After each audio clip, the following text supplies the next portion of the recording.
ಎಲ್ಲರಿಗೂ ನಮಸ್ಕಾರ. ಸಿಂಹ ರಾಶಿಯವರೇ, ಮುಂಬರುವ ಅಮಾವಾಸ್ಯೆಯ ನಂತರ ನಿಮ್ಮ ಜೀವನದಲ್ಲಿ ಏನೆಲ್ಲ ಬದಲಾವಣೆ ಆಗಲಿದೆ, ಇದರ ಬಗ್ಗೆ ಸಂಪೂರ್ಣವಾಗಿ ನಾನು ನಿಮಗೆ ಇದೇ ಒಂದು ವಿಡಿಯೋದಲ್ಲಿ ಮಾಹಿತಿಯನ್ನು ತಿಳಿಸ್ಕೊಡ್ತಿದ್ದೀನಿ. ಹೌದು, ಸಿಂಹ ರಾಶಿಯವರೇ, ಮುಂಬರುವ ಅಮಾವಾಸ್ಯೆ ದಿನದ ನಂತರ ಏನೆಲ್ಲ ಬದಲಾವಣೆ ಆಗಲಿದೆ ಇದರ ಬಗ್ಗೆ ತಿಳಿಸ್ಕೊಡ್ತಿದ್ದೀನಿ. ವಿಡಿಯೋವನ್ನು ಸಂಪೂರ್ಣವಾಗಿ ನೋಡ್ತಾ ಹೋಗಿ.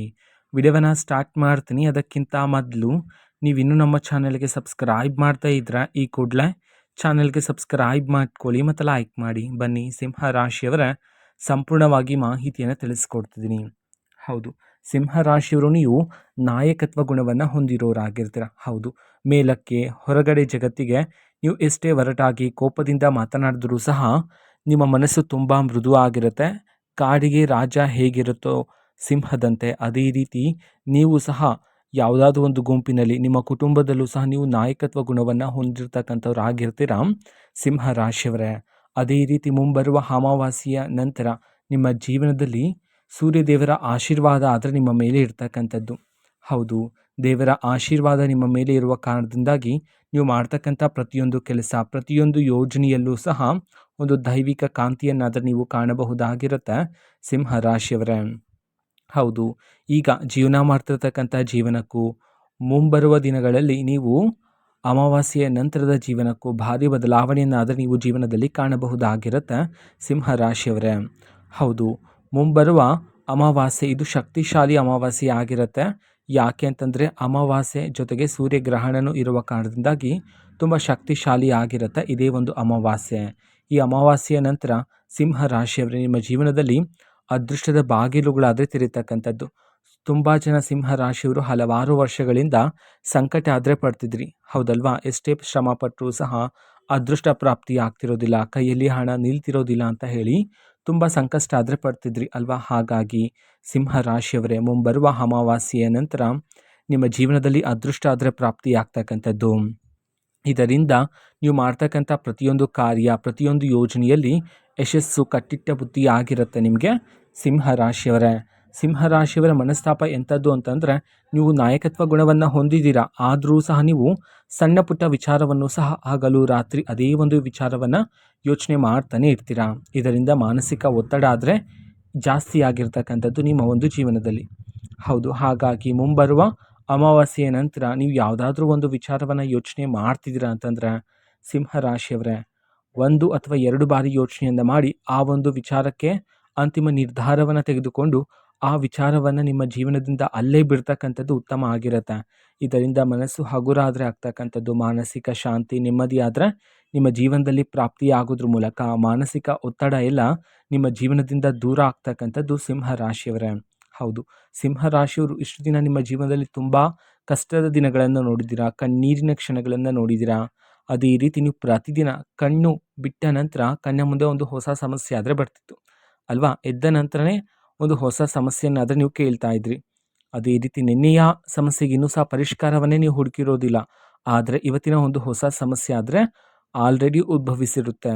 ಹಾಗಾಗಿ ಎಲ್ಲ ರೀತಿ ಕಷ್ಟಗಳನ್ನು, ಕಣ್ಣೀರಿನ ಕ್ಷಣಗಳನ್ನು ನೋಡ್ತಾ ನೀವು ಪ್ರತಿದಿನ ಒಂಟಿಯಾಗಿ ಕುಳಿತಿದ್ದಾಗ ಎಲ್ಲ ರೀತಿ ನೆನಪು ಮಾಡ್ಕೊಳ್ತಾನೆ ಇರ್ತೀರಾ. ದೇವರಲ್ಲೂ ಸಹ ನೀವು ಪ್ರಶ್ನೆಗಳನ್ನು ಮಾಡಿದ್ದೀರಾ. ಹೌದು, ನಾನು ನನ್ನಯ ಒಂದು ಜೀವನದಲ್ಲಿ ಯಾರಿಗೂ ಸಹ ಮೋಸ ಮಾಡಿಲ್ಲ, ದ್ರೋಹ ಮಾಡಿಲ್ಲ, ಪ್ರಾಮಾಣಿಕತೆಯಿಂದ ನಾನು ನನ್ನ ಜೀವನವನ್ನು ನಡೆಸ್ತಾ ಇದ್ದೀನಿ. ಆದರೂ ಸಹ ನನ್ನಯ ಒಂದು ಜೀವನದಲ್ಲಿ ಯಾಕೆ ಇಷ್ಟೊಂದು ಸಂಕಷ್ಟಗಳು ಎಂಬಂತೆ ನೀವು ದೇವರಲ್ಲೂ ಸಹ ಪ್ರಶ್ನೆಗಳನ್ನು ಮಾಡಿದ್ದೀರಾ ಸಿಂಹ ರಾಶಿಯವರೇ. ಹಾಗಾಗಿ ಮುಂಬರುವ ಅಮಾವಾಸ್ಯೆಯ ನಂತರ ನಿಮ್ಮ ಜೀವನದಲ್ಲಿರ್ತಕ್ಕಂಥ ಎಲ್ಲ ರೀತಿ ಕಷ್ಟಗಳು, ಕಣ್ಣೀರಿನ ಕ್ಷಣಗಳು ಎಲ್ಲನೂ ಸಹ ಈ ಸಮಯದಲ್ಲಿ ನಿಮ್ಮ ಜೀವನದಿಂದ ದೂರ ಆಗಿ ನಿಮ್ಮೊಳಗೆ ಇರ್ತಕ್ಕಂಥ ಆತಂಕ, ಭಯನೂ ಸಹ ಈ ಸಮಯದಲ್ಲಿ ದೂರ ಆಗ್ತಕ್ಕಂಥದ್ದು. ಹೌದು, ನೀವು ಇಷ್ಟು ದಿನ ಯಾವುದಾದ್ರೂ ಒಂದು ಒಳ್ಳೆಯ ಕಾರ್ಯವನ್ನು, ಒಂದು ಹೊಸ ವ್ಯಾಪಾರವನ್ನು ಶುರು ಮಾಡೋ ರೀತಿ ಇದ್ದರೆ ಅಥವಾ ಒಂದು ಹೊಸ ಯೋಜನೆಯಲ್ಲಿ ಹಣದ ಹೂಡಿಕೆಯನ್ನು ಮಾಡೋ ರೀತಿ ಇದ್ದರೆ ನಿಮ್ಮ ಮನಸ್ಸಿನಲ್ಲಿ ಒಂಥರ ಭಯ ಮತ್ತು ಆತಂಕ ಆದರೆ ಇರ್ತಿತ್ತು ಅಲ್ವಾ? ಆ ಎಲ್ಲ ರೀತಿ ಭಯ ಮತ್ತು ಆತಂಕ ಮುಂಬರುವ ಈ ಅದೃಷ್ಟವಂತ 3 ದಿನದಲ್ಲಿ ನಿಮ್ಮ ಜೀವನದಿಂದ ದೂರ ಆಗಿ ನಿಮ್ಮೊಳಗೆ ಆತ್ಮವಿಶ್ವಾಸ ಆದರೆ ಈ ಸಮಯದಲ್ಲಿ ಹೆಚ್ಚಾಗ್ತಕ್ಕಂಥದ್ದು ಸಿಂಹ ರಾಶಿಯವರೇ. ಅದೇ ರೀತಿ ನಿಮ್ಮೊಳಗೆ, ನಿಮ್ಮ ಮನೆಯಲ್ಲಿರ್ತಕ್ಕಂಥ ಎಲ್ಲ ರೀತಿ ನಕಾರಾತ್ಮಕ ಶಕ್ತಿಗಳೆಲ್ಲ ಈ ಸಮಯದಲ್ಲಿ ನಿಮ್ಮ ಜೀವನದಿಂದ ದೂರ ಆಗಿ ಸಕಾರಾತ್ಮಕ ಶಕ್ತಿಗಳಾದರೆ ಈಗ ಹೆಚ್ಚಾಗ್ತಕ್ಕಂಥದ್ದು. ನಂತರ ಧನ ಲಾಭ ಆದರೆ ಪ್ರಾಪ್ತಿಯಾಗ್ತಕ್ಕಂಥದ್ದು. ಹೌದು, ಬೇರೆ ಬೇರೆ ದಾರಿಗಳಿಂದ, ಬೇರೆ ಬೇರೆ ಮೂಲಗಳಿಂದ ಈ ಸಮಯದಲ್ಲಿ ನಿಮ್ಮ ಕೈಗೆ ಹಣ ಆದರೆ ಬಂದು ಸೇರ್ತಕ್ಕಂಥದ್ದು ಸಿಂಹ ರಾಶಿಯವರೇ. ಹೌದು, ಧನಲಾಭ ಪ್ರಾಪ್ತಿಯಾದ ನಂತರ ಮೊದಲಿಗೆ ನಿಮ್ಮ ಜೀವನದಲ್ಲಿರ್ತಕ್ಕಂಥ ಎಲ್ಲ ರೀತಿ ಸಾಲಗಳನ್ನು ತೀರಿಸಿ, ಅದಾದ ನಂತರ ಉಳಿದಿರುವ ಹಣವನ್ನು ನೀವು ನಿಮ್ಮ ಭವಿಷ್ಯಕ್ಕಾಗಿ ಹೂಡಿಕೆ ಮಾಡಿ ಇಡ್ತಕ್ಕಂಥದ್ದು ಇಲ್ಲಿ ಬಹುಮುಖ್ಯ ಆಗಿರುತ್ತೆ. ಆದರೆ ಅನಗತ್ಯ ಖರ್ಚುಗಳು ಸಹ ಈ ಸಮಯದಲ್ಲಿ ಮಾಡುವ ಸಾಧ್ಯತೆ ಹೆಚ್ಚಿದೆ ನಿಮ್ಮ ಜೀವನದಲ್ಲಿ ಸಿಂಹ ರಾಶಿಯವರೇ. ಹಾಗಾಗಿ ಈ ಸಮಯದಲ್ಲಿ ಅನಗತ್ಯ ಖರ್ಚುಗಳು ಬೇಡ ಆಗಿರುತ್ತೆ. ಬಂದಿರತಕ್ಕಂಥ ಹಣವನ್ನು ಭವಿಷ್ಯಕ್ಕೆ ಹೂಡಿಕೆ ಮಾಡಿ ಇಡಬೇಕಾಗಿರುತ್ತೆ. ನಿಮ್ಮ ಜೀವನದಲ್ಲಿ ಇಷ್ಟು ದಿನ ನಿಮ್ಮ ಜೀವನದಲ್ಲಿರ್ತಕ್ಕಂಥ ಕನಸುಗಳು, ನಿಮ್ಮ ಆಸೆಗಳೆಲ್ಲ ಈಗ ನನಸಾಗುವ ಕಾಲ ಆದರೆ ಬಂದಿರತಕ್ಕಂಥದ್ದು. ಹೌದು, ಮುಂಬರುವ ಅಮಾವಾಸ್ಯೆಯ ನಂತರ ನಿಮ್ಮ ಜೀವನದಲ್ಲಿ ನಿಮ್ಮ ಎಲ್ಲ ರೀತಿ ಕನಸುಗಳು, ಹೌದು ನನ್ನ ಒಂದು ಜೀವನದಲ್ಲಿ ಹೀಗಿದ್ದಿದ್ರೆ ಚೆನ್ನಾಗಿರ್ತಿತ್ತು ಅಂತ ಹೇಳಿ ನೀವು ತುಂಬ ಕನಸನ್ನು ಕಂಡಿರ್ತೀರಲ್ವ, ಅದೇ ರೀತಿ ನಿಮ್ಮ ಆಸೆಗಳೆಲ್ಲ ಈ ಸಮಯದಲ್ಲಿ ಈಡೇರ್ತಕ್ಕಂಥದ್ದು ಸಿಂಹ ರಾಶಿಯವರೇ. ಹೌದು, ಇಷ್ಟು ದಿನ ನೀವು ಒಂದು ಶುಭ ಕಾರ್ಯವನ್ನು ಮಾಡೋದಕ್ಕಾಗಿರ್ಬೋದು, ಅಥವಾ ಒಂದು ಒಳ್ಳೆಯ ವ್ಯಾಪಾರವನ್ನು ಶುರು ಮಾಡೋದಕ್ಕಾಗಿರ್ಬೋದು, ಒಂದು ಒಳ್ಳೆಯ ಸಮಯಕ್ಕೋಸ್ಕರ ಕಾಯ್ತಾ ಇದ್ರಿ ಅಲ್ವಾ ಸಿಂಹ ರಾಶಿಯವರೇ. ಮುಂಬರುವ ಅಮಾವಾಸ್ಯೆಯ ನಂತರ ನಿಮ್ಮ ಜೀವನದಲ್ಲಿ ಒಂದು ಒಳ್ಳೆಯ ಶುಭ ಸಮಯ ಆದರೆ ಶುರುವಾಗ್ತಕ್ಕಂಥದ್ದು. ಹೌದು, ನೀವು ಯಾವುದಾದ್ರೂ ಒಂದು ಹೊಸ ಕಾರ್ಯವನ್ನು ಶುರು ಮಾಡಬೇಕು ಅಂತಿದ್ರೆ ಅಮಾವಾಸ್ಯೆಯ ನಂತರ ಒಂದು ಒಳ್ಳೆಯ ಶುಭ ಸಮಯದಲ್ಲಿ ನೀವು ಪ್ರಾರಂಭಿಸಲು ಸೂಕ್ತ ಕಾಲ ಆಗಿರುತ್ತೆ ಸಿಂಹ ರಾಶಿಯವರೇ. ನೀವು ವ್ಯಾಪಾರವನ್ನು ಮಾಡ್ತಿದ್ರೆ ಇಷ್ಟು ದಿನ ವ್ಯಾಪಾರದಲ್ಲಿ ಲಾಭಕ್ಕಿಂತ ನಷ್ಟದ ದಿನಗಳೇ ಹೆಚ್ಚಾಗಿತ್ತು ಅಲ್ವಾ. ಹಾಗಾಗಿ ಸಿಂಹ ರಾಶಿಯವರೇ, ಮುಂಬರುವ ಅಮಾವಾಸ್ಯೆಯ ನಂತರ ವ್ಯಾಪಾರದಲ್ಲೂ ಸಹ ನೀವು ನಿರೀಕ್ಷೆಗೂ ಮೀರಿದ ಲಾಭವನ್ನಾದರೆ ನೀವು ಕಾಣಬಹುದಾಗಿರುತ್ತೆ ಸಿಂಹ ರಾಶಿಯವರೇ. ಹೌದು, ವ್ಯಾಪಾರದಲ್ಲಿ ನಿಮಗೆ ಬರ್ತಕ್ಕಂಥ ಗ್ರಾಹಕರ ಸಂಖ್ಯೆಯೂ ಸಹ ಈ ಸಮಯದಲ್ಲಿ ಕ್ರಮೇಣವಾಗಿ ಏರಿಕೆಯಾದರೆ ಆಗ್ತಕ್ಕಂಥದ್ದು. ಹೌದು, ಇದರಿಂದ ನಿಮಗೆ ಹಳೆ ಗ್ರಾಹಕರು ಯಾರ್ಯಾರು ಬರ್ತಾ ಇದ್ದು ಮತ್ತು ಅವರು ಅರ್ಧಕ್ಕೆ ನಿಂತು ಹೋಗಿದ್ರೋ ಆ ಎಲ್ಲ ಗ್ರಾಹಕರು ಇದೀಗ ನಿಮ್ಮ ವ್ಯಾಪಾರದಲ್ಲಿ ಹೆಚ್ಚಾಗ್ತಾರೆ. ಅದೇ ರೀತಿ ಇಷ್ಟು ದಿನ ನಿಮ್ಮ ಜೀವನದಲ್ಲಿರ್ತಕ್ಕಂಥ ಎಲ್ಲ ರೀತಿ ನಕಾರಾತ್ಮಕ ಶಕ್ತಿಗಳ ಪ್ರಭಾವದಿಂದ ಬೆಳಗ್ಗೆ ಮತ್ತು ಸಂಜೆ ಮನೆಯಲ್ಲಿ ಜಗಳಗಳು, ವಾದ ವಿವಾದಗಳಾದರೂ ನಡೀತಾ ಇತ್ತು ಅಲ್ವಾ. ಆ ಎಲ್ಲ ರೀತಿ ನಕಾರಾತ್ಮಕ ಶಕ್ತಿಗಳೆಲ್ಲ ಈಗ ನಿಮ್ಮ ಜೀವನದಿಂದ ದೂರ ಆಗಿರುವ ಕಾರಣದಿಂದಾಗಿ ನಿಮ್ಮ ಜೀವನದಲ್ಲಿ ಆಗ್ತಿರ್ತಕ್ಕಂಥ ಎಲ್ಲ ರೀತಿಯ ಮನಸ್ತಾಪಗಳೆಲ್ಲ ಈಗ ದೂರ ಆದರೆ ಆಗ್ತಕ್ಕಂಥದ್ದು. ಆದರೆ ಸಿಂಹ ರಾಶಿಯವರೇ, ನೀವು ಅಮಾವಾಸ್ಯೆಯ ನಂತರ ನಿಮ್ಮ ಮಕ್ಕಳ ಬಗ್ಗೆ ಸ್ವಲ್ಪ ಗಮನವನ್ನು ಹರಿಸ್ತಕ್ಕಂಥದ್ದು ಉತ್ತಮ ಆಗಿರುತ್ತೆ. ಹೌದು, ನೀವು ಪರಿಹಾರಗಳನ್ನು, ನಿಮ್ಮ ಜೀವನದಲ್ಲಿರ್ತಕ್ಕಂಥ ಕಷ್ಟಗಳಿಗೆ ಪರಿಹಾರವನ್ನು ಮಾಡೋದಕ್ಕೂ ಸಹ ಈ ಸಮಯ ಸೂಕ್ತ ಕಾಲ ಆಗಿರುತ್ತೆ ಸಿಂಹ ರಾಶಿಯವರ ಜೀವನದಲ್ಲಿ. ಅದೇ ರೀತಿ ನೀವು ಇಷ್ಟು ದಿನ ನಿಮ್ಮ ಜೀವನದಲ್ಲಿ ಎದುರಿಸ್ತಾ ಇರ್ತಕ್ಕಂಥ ಕಷ್ಟಗಳು ಮತ್ತು ಅಡೆತಡೆಗಳೆಲ್ಲ ದೂರ ಆಗ್ತಕ್ಕಂಥದ್ದು, ಮತ್ತು ಕುಟುಂಬ ಜೀವನದಲ್ಲಿರ್ತಕ್ಕಂಥ ತೊಂದರೆಗಳು, ವೈವಾಹಿಕ ಜೀವನದಲ್ಲಿರ್ತಕ್ಕಂತಹ ಭಿನ್ನಾಭಿಪ್ರಾಯಗಳು, ವೃತ್ತಿ ಜೀವನದಲ್ಲಿರ್ತಕ್ಕಂತಹ ತೊಂದರೆಗಳು ಎಲ್ಲನೂ ಸಹ ಮುಂಬರುವ ಅದೃಷ್ಟವಂತ 3 ದಿನದಲ್ಲಿ ದೂರಾಗಿ ಕುಟುಂಬದಲ್ಲಿ ಶಾಂತಿ, ನೆಮ್ಮದಿಯಾದರೆ ಈಗ ನಿಮ್ಮ ಜೀವನದಲ್ಲಿ ಪ್ರಾಪ್ತಿಯಾಗ್ತಕ್ಕಂಥದ್ದು ಸಿಂಹ ರಾಶಿಯವರೇ. ಅದೇ ರೀತಿ ನಿಮ್ಮ ಕುಟುಂಬದಲ್ಲಿ, ನೀವು ಓಡಾಡುವ ಜಾಗದಲ್ಲಿ, ನೀವು ಕೆಲಸ ಮಾಡುವ ಜಾಗದಲ್ಲಿ ಈ ಸಮಯದಲ್ಲಿ ನಿಮಗೆ ಗೌರವ ಆದರೆ ಹೆಚ್ಚಾಗ್ತಕ್ಕಂಥದ್ದು. ಇಷ್ಟು ದಿನ ಯಾವ ಜಾಗದಲ್ಲಿ ನಿಮಗೆ ನಿಮ್ಮ ಮಾತಿಗೆ ಬೆಲೆ ಸಿಗ್ತಿರ್ಲಿಲ್ವೋ ಅದೇ ಒಂದು ಜಾಗದಲ್ಲೂ ಸಹ ಈಗ ನಿಮ್ಮ ಮಾತಿಗೆ ಬೆಲೆ ಆದರೆ ಸಿಗ್ತಕ್ಕಂಥದ್ದು. ನಿಮ್ಮ ಆಲೋಚನೆ ಬದಲಾವಣೆ ಆದರೆ ಆಗ್ತಕ್ಕಂಥದ್ದು.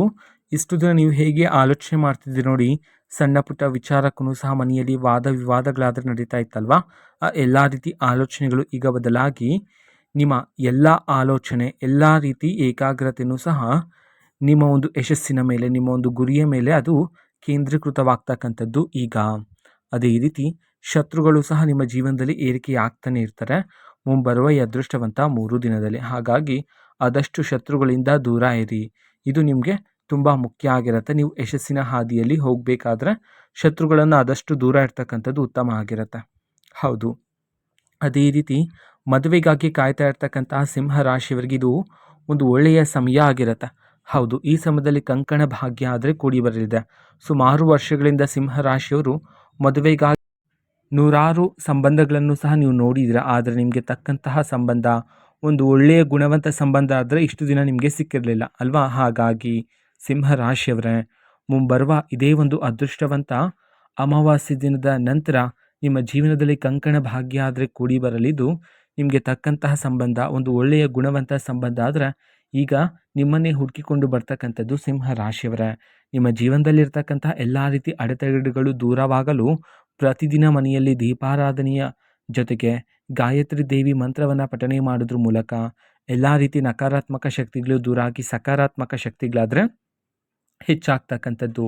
ಹೌದು, ಈ ಸಮಯದಲ್ಲಿ ಯಾವುದಾದ್ರೂ ಒಂದು ನಿರ್ಧಾರವನ್ನು ತೆಗೆದುಕೊಳ್ಳುವ ಪ್ರಯತ್ನವನ್ನು ಮಾಡ್ತೀರಾ. ಆದರೆ ನಿರ್ಧಾರ ತಗೊಳ್ಳೋದಕ್ಕಿಂತ ಮೊದಲೇ ಸರಿಯಾಗಿ ಯೋಚನೆ ಮಾಡಿ ನಿರ್ಧಾರವನ್ನು ತಗೊಳ್ಳೋದು ಇಲ್ಲಿ ಉತ್ತಮ ಆಗಿರುತ್ತೆ. ಅದೇ ರೀತಿ ಆರೋಗ್ಯದಲ್ಲಿರ್ತಕ್ಕಂಥ ಎಲ್ಲ ರೀತಿ ತೊಂದರೆಗಳು, ಕಲಹಗಳೆಲ್ಲ ಮುಂಬರುವ ಅಮಾವಾಸ್ಯೆ ನಂತರ ದೂರ ಆಗಿ ಆರೋಗ್ಯದಲ್ಲೂ ಸಹ ಸುಧಾರಣೆ ಕಾಣಬಹುದಾಗಿರುತ್ತೆ ಸಿಂಹರಾಶಿಯವರೇ. ಹೌದು, ಇದು ಸಿಂಹರಾಶಿಯವರ ಮುಂಬರುವ ಅಮಾವಾಸ್ಯೆಯ ನಂತರದ ಭವಿಷ್ಯ ಆಗಿರುತ್ತೆ. ಸಿಂಹರಾಶಿಯವರೇ, ನಿಮ್ಮ ಜೀವನದಲ್ಲಿ ಯಾವುದೇ ರೀತಿ ಸಮಸ್ಯೆ ಇದ್ದರೂ ಸಹ ಸ್ಕ್ರೀನ್ ಮೇಲೆ ಡಿಸ್ಪ್ಲೇ ಮಾಡಿರ್ತಕ್ಕಂಥ ಗುರೂಜಿಯವರಿಗೆ ನೀವು ಕರೆ ಮಾಡಿ ಪರಿಷ್ಕಾರವನ್ನು ಸಹ ಪಡೆದುಕೊಳ್ಳಬಹುದಾಗಿರುತ್ತೆ. ಮಾಹಿತಿ ಇಷ್ಟ ಆಗಿದ್ದರೆ ನಿಮ್ಮ ಫ್ರೆಂಡ್ಸ್ ಆ್ಯಂಡ್ ಫ್ಯಾಮಿಲಿ ಮೆಂಬರ್ಸ್ಗೂ ಸಹ ವಿಡಿಯೋವನ್ನು ಶೇರ್ ಮಾಡಿ, ಜೊತೆಗೆ ಚಾನಲ್ಗೆ ಸಬ್ಸ್ಕ್ರೈಬ್ ಮಾಡಿಕೊಂಡು ಸಪೋರ್ಟ್ ಮಾಡಿ. So thank you. ಬಾಯ್.